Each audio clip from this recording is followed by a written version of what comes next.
అక్రమ మైనింగ్పై ఆగ్రహం వ్యక్తం చేసిన ఆంజనేయులు గారు. ఇది లేటెస్ట్ న్యూస్. ఎందుకంటున్నా అంటే 2024లో మన జనరల్ ఎలక్షన్ జరగడానికి ముందు బ్రహ్మనాయుడు గారు ఇక్కడ ఆయన సొంత పొలంలో కొన్ని షెడ్స్ నిర్మించాలని గేదెలకి అక్కడ గుంతలు తీస్తే వాటిని అక్రమ మైనింగ్ అని చెప్పేసి ఆయన ప్రెమిసెస్లోకి అక్రమంగా చొరబడి నానా హంగామా చేసి అక్రమ చర్యలను అడ్డుకోవాలి, మైనింగ్ని అరికట్టాలి, ప్రభుత్వ ఆస్తుల్ని కాపాడాలి, ప్రజల సొమ్ముకు భద్రత ఉండాలని చెప్పేసి గొగ్గోలు పెట్టారు ఇప్పుడున్న చీఫ్ విప్ గారు.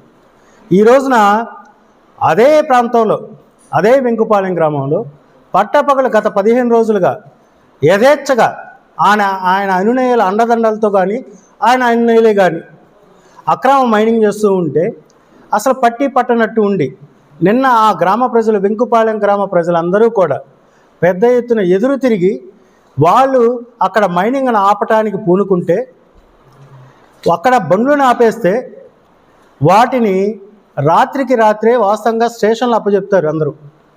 ఈ అక్రమ మైనింగ్ మీద చర్యలు తీసుకుంటామని చెప్పేసి ఆంజనేయులు గారు అంటున్న మాటలు ఆయన ఆఫీసు గడప కూడా దాటి బయటికి రావట్లేదు. ఎందుకంటున్నా అంటే ఈ మాట అక్కడున్న గ్రామస్తులే అక్రమ మైనింగ్ చేస్తున్న వాళ్ళని మరియు అక్కడున్న వెహికల్స్ని పట్టుకొని పోలీస్ స్టేషన్లో పోలీసులకు అప్పచెప్పడం జరిగింది. మైనింగ్ అధికారులకు తెలియజేయటం అయింది. ఇప్పటి వరకు వాటి మీద ఏ చర్యలు లేవు. పోనీ ఏదైతే లారీలని, టిప్పర్లని, ట్రక్కుల్ని తీసుకొని వచ్చి అక్కడ పెట్టారో వాటి ఆచూకీ కూడా లేదు, అవి అక్కడ లేవు. మరి ఈరోజు మీరు తీసుకుంటున్న కఠిన చర్యలు అనే మాటలకు అర్థమైందో మీరే చెప్పాలి. ఇంకో విషయం ఏంటంటే అసలు దాచేపల్లి అధికారులకి, మైనింగ్ అధికారులకి ఆయన ఆదేశాలు ఇచ్చారండి. మన వినుకొండ మైనింగ్ అనేది ఆల్రెడీ నర్సరావుపేట జ్యుడిషియరీకి మారి సంవత్సరాలు అవుతుంది. ఇప్పుడు మా దాచేపల్లి మైనింగ్ వాళ్ళకి మనం ఆదేశాలు ఇచ్చిన పెద్ద లాభం ఉంది. ఎందుకంటే మన నర్సరావుపేట ఏడీ గారు ఉన్నారు, మన మైనింగ్ జ్యుడిషియరీ అంతా కూడా నర్సరావుపేట కింద నుంచి వస్తుంది. కాబట్టి దయచేసి మీ మాటలతో కాకుండా వాటిని చేతలతో ఎవరైతే ఈ మైనింగ్ మాఫియా వెనకాల ఉన్న అసలైన అనకొండ ఎవరైతే ఉన్నారో వాళ్ళు ఎవరో మీకు తెలుసు. కాబట్టి మీరు తీసుకోవాల్సిన చర్యలు ఖచ్చితంగా తీసుకోవాలి. ఉట్టి మాటలతో సరిపెడితే కుదరదు అని చెప్పేసి మీకు తెలియజేస్తున్నాను. ఎందుకంటే అదే సర్వే నెంబర్ 1 మీరు మీ ప్రభుత్వం రాగానే 6 నెలలకే లెదర్ పార్క్ వచ్చేసింది, లెదర్ పార్క్ ఇచ్చేసాం అని చెప్పేసి హంగామా చేసింది అదే భూమి. 89 ఎకరాలు దాదాపు వెంకుపాలెం గ్రామం. చాలా మంచి ల్యాండ్. మనం ఇండస్ట్రియల్గా డెవలప్ చేయాలనుకున్నా కానీ మంచి రోడ్డు అప్రోచ్ అది ఉంది, మన పట్టణానికి దగ్గరగా ఉంటుంది, అన్ని వసతులున్న ల్యాండ్ అది.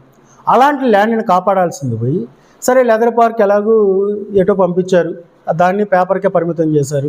ఓకే, తర్వాత అయినా ఇంకా ఎలాంటి ఏమైనా ప్రాజెక్టులు తీసుకొని వస్తారంటే ఈరోజు మీ అన్నయ్యల చేత యథేచ్ఛగా అక్కడ భూ దందా చేయిస్తూ ఉన్నారు. అక్కడ బావిలు తవ్విన తర్వాత ఏ పార్కులు పెడతాం మనం? ఈరోజు గుంతలు కాదు అక్కడ తవ్వుతుంది, బావిలు తవ్వుతున్నారు మైనింగ్లో. సరే గ్రామస్తులందరూ కలిసి అడ్డుకొని వాటిని పోలీసులకి అప్పచెప్తే, స్టేషన్కి అప్పచెప్పి, ఎంఆర్ఓ గారికి అప్పచెప్తే అసలు బొండ్లేమయ్యే తెలియదు. ఉదయానికల్లా మళ్ళీ విప్పు గారు మీటింగ్ పెట్టేసి ప్రెస్ మీట్లో అక్రమాలపై అరికట్ట వేస్తాం, కఠిన చర్యలు తీసుకోవాల్సిందిగా అధికారులను ఆదేశిస్తాం.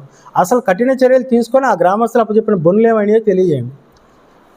వాటి మీద ఎలాంటి చర్యలు తీసుకున్నారో తెలియజేయాల్సిన బాధ్యత ఈరోజు మీ మీద ఉంది అని చెప్పేసి మీకు తెలియజేస్తే, ఎందుకంటే అది లక్షలు కాదు, కోట్ల రూపాయల విలువైన భూమి, కోట్ల రూపాయల విలువైన ప్రజాధనం ఇలా దుర్వినియోగం అవటం అనేది మంచిది కాదు. అది మనం వినుకొండ మొత్తానికి కూడా మంచి ఆస్తి లాంటిది.